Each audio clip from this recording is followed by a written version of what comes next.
j'espère que vous allez bien. Aujourd'hui on se retrouve pour une nouvelle vidéo sur ma chaîne et tout d'abord une bonne année à vous tous.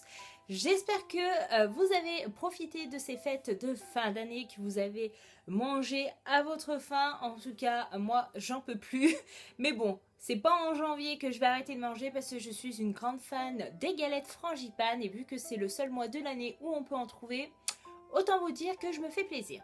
Et donc on se retrouve dans cette vidéo pour mon book haul du mois de décembre. Je sais, il arrive un petit peu tard, mais j'avais pas le temps de tourner cette vidéo juste avant. Et je voulais vous dire un petit truc, c'est que je n'ai pas séparé les livres que j'ai achetés, reçus avant Noël et mes cadeaux de Noël, tout simplement parce que j'ai reçu seulement 3 livres à Noël. Et après le reste c'est soit de l'argent ou des cartes cadeaux pour me faire plaisir durant l'année et pour acheter les parutions qui m'intéressent le plus. La première chose que je peux vous présenter, et je pense que ça va intéresser un certain nombre d'entre vous, même si ce n'est pas un livre, il s'agit du livre de coloriage d'Harry Potter publié chez les éditions Hachette. Et j'étais super contente de l'avoir, autant vous dire que la couverture est juste magnifique déjà. Et je me suis dit pourquoi pas essayer le coloriage anti-stress avec Harry Potter parce que j'adore Harry Potter, hein. Et donc franchement si vous n'avez pas vu encore les dessins que ce livre possède, faites-le. Moi je vais vous en montrer quelques-uns mais je trouve ça trop sublime. Donc là j'ai fait la première page, hein, rien de fabuleux. Là par exemple le premier coloriage c'est seulement des feuilles, bon je ne l'ai pas fini encore, avec un petit bout de l'histoire. À côté vous avez Harry Potter. Vous avez pu voir le détail de tout. Je pense que ce livre va m'occuper pendant un bon moment. J'aime beaucoup aussi celui-là. Voilà. L'autre que j'aime bien et que j'ai hâte de faire également, c'est celui-là. Et il y en a un dernier que je voulais vous faire voir. C'est celui-là. Voilà.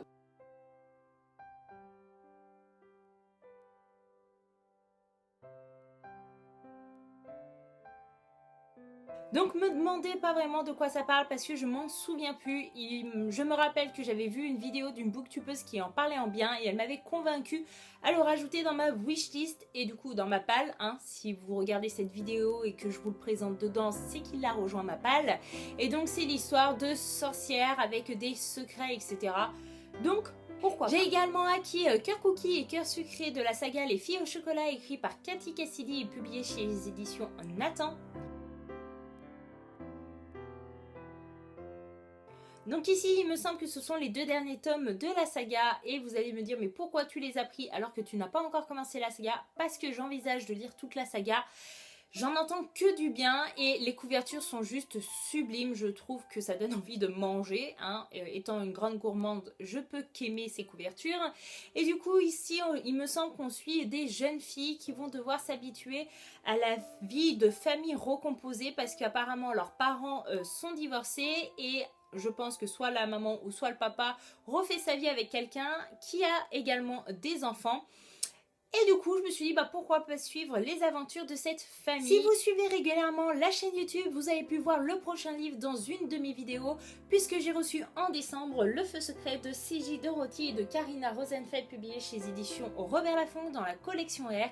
Et autant vous dire que je suis super contente parce que voilà, je le voulais, il était sur ma wishlist. Et je tiens à remercier énormément Kevin qui est un de mes abonnés de ma chaîne YouTube, avec qui je parle régulièrement sur Facebook et qui a voulu m'offrir un petit livre pour Noël. Et voilà, il n'était pas du tout obligé et il l'a fait et ça m'a fait vraiment plaisir, ça m'a vraiment touchée. En fait, en plus, c'est pas n'importe quel livre, hein, c'est celui-là et je le voulais vraiment. Parce que voilà, tous les avis que j'ai pu lire sur ce livre ou que j'ai pu entendre sur Booktube, eh bien ils sont tous positifs et j'espère vraiment qu'il me plaira autant qu'aux autres. En tout cas, voilà, ça concerne une guerre contre le destin, une course contre le temps.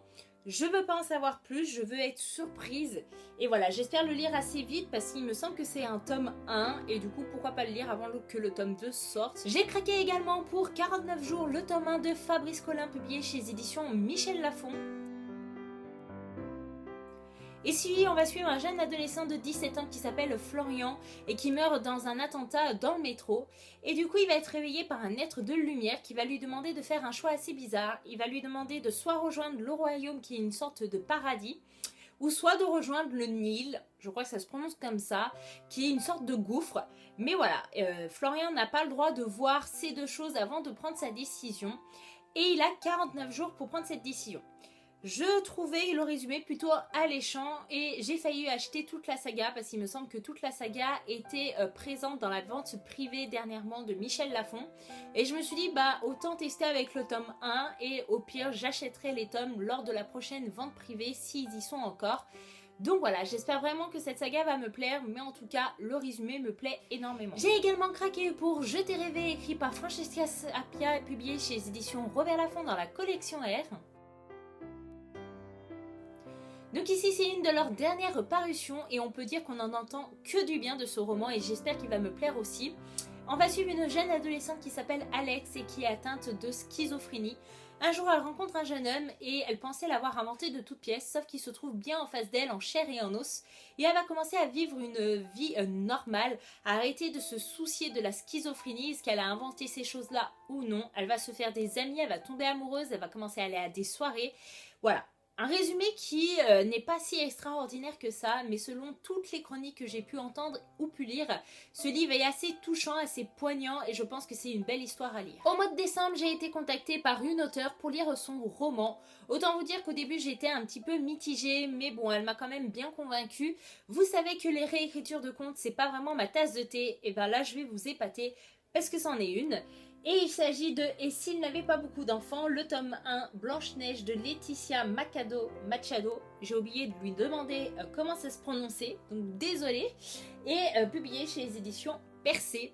Alors franchement, j'étais super étonnée de la couverture parce qu'elle m'avait donné le résumé, mais pas la couverture. Et franchement, c'était une bonne surprise quand j'ai ouvert l'enveloppe parce que je trouve que la couverture fait vraiment son effet. Elle est magnifique. Et donc c'est un tout petit livre qui coûte 12,70 € si vous êtes intéressé. C'est une nouvelle et donc qui doit concerner Blanche-Neige, donc un tome 1, donc il y aura forcément plusieurs tomes. Et je vais vous lire les 3 dernières phrases du résumé. Dans cette histoire où l'amour, la beauté et la jalousie règnent en maître, les nains sont bien différents de tout ce qu'on a pu vous raconter avant. Voilà. Je pense que cette phrase m'a quand même bien convaincue à lire ce roman. Ce mois-ci, j'ai également craqué pour Le Dernier Brûleur, écrit par Sophie Valpilguel, publié chez les éditions France Loisirs. Donc ici, c'est un roman de fantasy et comme vous avez pu le deviner, j'en lis très rarement. Mais ces temps-ci, on en a entendu énormément parler sur Booktube et ça m'a intriguée. Faire un résumé du résumé, j'y suis pas arrivée, donc autant vous lire le résumé directement. Donc à la suite d'un étrange cauchemar, la vie de Gwenaël bascule. Contraint de fuir l'orphelinat où il vit depuis toujours, le jeune homme tente de donner un sens aux mystérieuses paroles prononcées par le directeur de l'institut juste avant son départ, trouve Calypso. Lorsqu'il est attaqué par une horde d'hommes de bois et capturé par un redoutable guerrier, Gwenaël comprend qu'il a franchi les portes d'un autre monde. Et s'il n'avait pas toujours vécu à l'orphelinat, s'il était celui qu'ils attendaient tous. Voilà, ça m'a intriguée. J'ai également craqué ce mois-ci pour Je suis Pilgrim, écrit par Terry Hayes, publié chez les éditions Le Livre de Poche. Donc ici c'est Myriam de la chaîne YouTube Un jour un livre qui en avait parlé dans sa dernière vidéo sur les livres sur le terrorisme. Et voilà, elle m'avait donné envie de me plonger dans ce roman. Mais au vu des derniers événements qui s'est passé en France, je vais pas me plonger dans ce roman très vite. Voilà, c'est pas un livre à prendre à la légère je pense. Mais pourquoi pas dans le temps me plonger dedans et essayer d'en savoir plus là-dessus. Au mois de décembre, j'ai également reçu des épreuves non corrigées et autant vous dire que j'étais super contente de les recevoir. Je vais vous expliquer pourquoi. En fait, en rentrant du travail, je me connecte sur Instagram et je vois une photo de Audrey de la chaîne YouTube Le Souffle des mots qui avait mis en photo un roman. Et elle avait mis en description le résumé et franchement ça me parlait énormément. Du coup direct je l'ai rajouté dans ma wishlist Amazon parce qu'il n'était pas encore sorti en librairie. Et je me suis dit, bah, avec un peu de chance, je vais aussi le recevoir, mais voilà, j'étais pas sûre.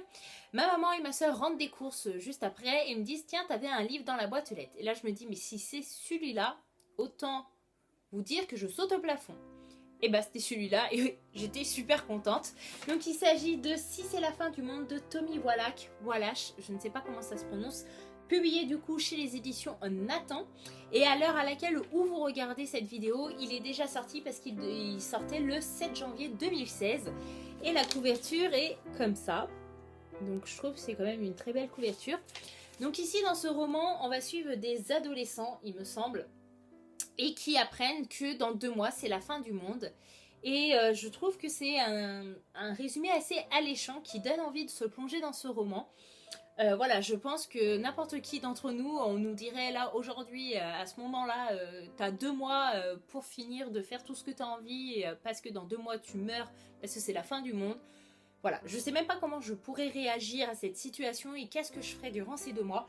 Donc pourquoi pas prendre exemple sur ces adolescents. J'ai également craqué pour 2 de Penny Hancock, publié chez les éditions Sonatine. Si vous me voyez regarder un peu en bas, c'est parce que je regarde le résumé qui est assez long et assez compliqué et je peux pas me tromper en vous le disant. Donc on va suivre une femme qui s'appelle Mona qui vit au Maroc et sa vie c'est vraiment un calvaire. Elle s'occupe de sa maman qui est malade, elle doit gérer l'éducation de sa fille seule puisque son mari est disparu depuis quelques mois et elle pense qu'il se trouve en Angleterre. Du coup quand l'opportunité s'offre à elle et elle trouve un travail à Londres, et ben elle l'accepte et elle décide de partir avec sa famille à Londres. Et de l'autre côté, donc à Londres, on a Théodora qui a vraiment besoin d'aide. Elle doit s'occuper de son père qui est atteint de la maladie d'Alzheimer. Et elle doit aussi gérer son fils qui est assez compliqué parce qu'il passe son temps devant la télé. Enfin voilà, un vrai geek. Et du coup, je crois que Théodora va engager Mona pour être un peu sa femme de ménage, sa confidente. Et la dernière phrase qui me donne vraiment envie de me plonger dans ce roman, c'est « Chacune dépend de l'autre, mais très vite va s'instaurer entre elles un rapport étrange, insidieux et violent. Une lutte feutrée tout en retenue et en non-dit, qui ne peut que les mener au pire. » Et je me demande qu'est-ce que ça peut être ce pire. Voilà. J'ai craqué également pour Le Vide de Patrick Sénécal, publié chez les éditions Fleuve Noir. Donc j'avais failli l'acheter lorsque j'étais allée à Cultura utiliser ma carte cadeau que mon meilleur ami m'avait offert pour mon anniversaire. Mais le prix m'avait vraiment freiné parce qu'il coûte quand même 22 €, c'est pas rien. Moi, lorsque ça dépasse 18-19 € pour un livre, je trouve ça un peu abusé. En plus, moi je l'ai lu qu'une fois parce que j'ai tellement une pile à lire assez énorme que je peux pas me permettre de relire mes livres 15 ou 20 fois quoi. Donc mettre 22 € dans un livre qui peut potentiellement pas me plaire, ça m'embêtait énormément. Donc je l'ai pris sur liseuse. Et franchement, ça me donnait quand même vraiment envie puisqu'on va suivre une télé-réalité où les participants peuvent demander aux présentateurs de réaliser leurs rêves, même les plus fous. Et apparemment, on va pas être déçus. C'est vraiment assez décalé, assez dérangeant et j'espère vraiment que ça va me plaire. En décembre, j'ai reçu mon tout premier partenariat avec une maison d'édition et je tiens à remercier l'attachée de presse qui s'appelle Anaïs et qui m'a contactée. Et elle peut même pas imaginer le plaisir qu'elle m'a fait. Donc j'ai reçu Inaccessible, le tome 1 d'une trilogie, il me semble, de Jessica Brody, publiée chez les éditions Au Diable Vauvert. Ici on va suivre une jeune fille qui va subir un accident d'avion. Et par miracle ou par chance, je ne sais pas, elle arrive à survivre. Un inconnu qui s'appelle Zen prétend être son petit ami, sauf qu'elle a aucun souvenir de lui. Et en fait elle a perdu la mémoire dans l'accident. Et du coup, j'ai hâte de voir comment la jeune fille va essayer de retrouver sa mémoire. En tout cas, voilà, moi j'espère qu'il va me plaire. Restons dans le thème des accidents et j'ai craqué pour Les Enfants de Pigwood, écrit par Rod Marty, publié chez les éditions Scrineo. J'étais super contente de l'avoir parce que depuis sa sortie, il était dans ma wishlist et tous les avis que j'ai entendus sur ce livre sont positifs. Donc voilà, c'était temps de l'avoir. Donc apparemment, certaines blessures apparaissent sur le corps des habitants de la ville de Pigwood. Et il y aurait quelque chose en lien avec, comme le résumé le dit, un accident qui n'aurait jamais dû avoir lieu 10 ans plus tôt. Un secret dont ils ont juré de ne jamais reparler. Félicitations, la mort vous offre une seconde chance. Voilà, moi ça m'a intriguée. J'espère le lire prochainement parce que c'est long d'attendre quand même. J'ai également craqué pour La fille de l'hiver, écrit par Edwin Ivey, publié chez les éditions 10-18. Donc ici, on va suivre un couple qui n'a pas la vie toute rose, tout simplement parce qu'ils perdent leur bébé. Et du coup, ils décident de prendre un nouveau départ et de déménager et d'aller vivre dans une cabane. Donc dans la forêt ou non, je ne sais pas encore, hein, mais dans une cabane. Et au fur et à mesure que le temps passe, ils arrivent à se rendre compte qu'une petite fille se promène régulièrement près de leur cabane. Donc ils cherchent à savoir si c'est une hallucination qu'ils ont tous les deux, si c'est vraiment la réalité, qui est cette petite fille, enfin voilà, essayer de la suivre, etc. Et j'espère que je vais être surprise par ce roman, mais je pense que je vais pas être déçue. L'attachée de presse Anaïs, dont je vous ai parlé un petit peu avant, m'a également proposé de recevoir Fermez les yeux, écrit par C.J. Cooper, publié chez les éditions Prélude et qui sortira en librairie le 10 février 2016. Et j'espère vraiment qu'il va me plaire. En tout cas, on va suivre une jeune femme qui s'appelle Sarah, qui a la phobie des avions, mais qui rêve de travailler dans les avions. Donc un petit peu problématique jusqu'à là. Et du coup, elle décide d'avoir recours à l'hypnose pour essayer d'arrêter d'avoir la phobie des avions. Et au fur et à mesure des séances, elle va être victime d'hallucinations assez terrifiantes. Et ben, en étant curieuse, j'ai hâte de voir quelles sont ces hallucinations et voir surtout où ça va la mener. Ce mois-ci, j'ai également craqué pour Nos âmes jumelles, écrit par Samantha Bailey, publié chez les éditions Rajo. Est-ce qu'il est nécessaire encore de présenter ce roman? Voilà, il fait un buzz assez énorme sur Booktube ou même sur la blogosphère. Et du coup, apparemment, on va suivre deux jeunes filles qui vont avoir un coup de cœur amical. Et voilà, moi je veux qu'il me plaise autant qu'aux autres et j'espère qu'un jour je connaîtrai une aussi belle amitié si vraiment elle est magique. La dernière fois en allant à Cultura, j'ai vraiment flashé pour un livre, mais voilà, je ne l'ai pas acheté parce que c'était pas prévu et voilà, je ne connaissais même pas l'existence de ce livre avant d'y aller. Mais je me suis dit que dès que j'aurai l'occasion de le prendre, bah autant le prendre. Parce qu'il me donnait vraiment envie. Il s'agit de Avant la haine de Thierry Cohen, publié chez les éditions Flammarion. Donc ici, je vais vous lire le résumé parce qu'il n'y a rien de plus simple. Donc deux enfants, un juif, un musulman deviennent amis. Ils grandissent, apprennent, se découvrent, s'intègrent. Ils ont des rêves, des espoirs, des luttes communes, des amours aussi. Puis apparaissent les fissures, naissent les désaccords, s'expriment les ressentiments, s'insinue la violence. Jusqu'où? Jusqu'à la haine? Avant, Raphaël et Mounir se voyaient comme des frères. Peuvent-ils renouer avec l'amitié dont ils étaient si fiers, ou bien est-il déjà trop tard? Voilà, j'ai hâte. Les 3 derniers romans que je vais vous présenter, ce sont les romans que j'ai reçus à Noël de la part de mon grand frère. Je suis super contente de son choix, même si je l'ai orienté avec ma wishlist. Mais voilà, le premier, il s'agit de Dysfonctionnel de Axel Sanders, publié chez les éditions Sarbacane dans la collection Exprime. Et je suis super contente parce que j'ai vu dernièrement l'avis sur ce livre de Audrey de la chaîne YouTube Le Souffle des mots. Et ça a été un vrai coup de cœur pour elle, donc j'espère qu'il va me plaire autant qu'à elle. Ici, on va suivre une jeune adolescente qui s'appelle Fidèle, qui vit dans une famille dysfonctionnelle, d'où le titre du roman, puisque son père enchaîne les allers-retours en prison et sa mère est à l'asile. Oui, vous pouvez imaginer la vie de la petite, c'est pas joyeux. Et du coup, je pense qu'on va la suivre dans toutes ses aventures d'adolescente et j'espère que je vais être touchée autant qu'Audrey. Et franchement, je vous en reparle très vite parce que je pense que je vais le lire très vite. Il m'a offert aussi Les Intrus, écrit par Lorraine Oliver, publié chez les éditions Le Livre de Poche. Et moi, j'adore les 2 petites phrases qu'il y a là. Il y a 10 pièces dans la maison et des fantômes. Ça donne direct le ton du livre, je trouve. Et donc ici, on va connaître l'histoire d'un vieux manoir. Et Richard Walker, oui c'est ça, vivait dans ce manoir et vient de mourir. Du coup, le manoir est hérité à la famille du défunt. Et du coup, lorsque la famille arrive dans le manoir, ils vont vite se rendre compte qu'ils ne sont pas seuls à habiter dans ce manoir, puisque les dernières résidentes du manoir se manifestent et essayent de parler avec la famille par exemple, comme ils disent, par le sifflement d'un chauffage, le grincement d'une marche ou même le clignotement d'une ampoule. Voilà, moi franchement, j'ai hâte de me plonger dans ce roman. Et du coup, le dernier livre que je vous présente dans cette vidéo est donc le dernier cadeau de Noël de la part de mon frère. Il s'agit de Les Espionnes de la Reine, écrit par Jennifer McGowan, publié chez les éditions Macadam. Et en fait, je suis un peu embêtée parce que je l'avais rajouté sur ma wishlist, mais sans faire attention, parce qu'en fait, en le rentrant sur Livre Addict pour le mettre dans ma pile à lire, je me suis rendu compte que c'était un tome 2. Donc je me demande si je peux lire celui-là sans lire le tome 1. J'ai contacté Mathieu de la chaîne YouTube Enjoy Boost qui a lui lu les 2 livres et il m'a dit que oui, mais que des fois quand même ça faisait référence au tome 1. Donc je vais peut-être attendre pour le lire et m'acheter du coup le tome 1. Et donc elles sont 5 jeunes femmes au talent extraordinaire, 5 espionnes de la reine, elles sont ses yeux, ses oreilles, chacune est unique. Voici l'histoire de Lady Béatrice. Alors je me demande si on suit à chaque fois une espionne différente par tome ou si c'est vraiment mélangé. Et voilà, mon book haul du mois de décembre est enfin terminé. Je suppose qu'il a été long et j'espère que ça vous aura pas trop dérangé et qu'il vous aura plu. En tout cas, j'espère vous avoir donné des idées pour votre wishlist ou même pour votre pile à lire. En tout cas, je vous dis merci d'avoir regardé jusqu'ici et je vous dis à bientôt dans une prochaine vidéo. Bye bye.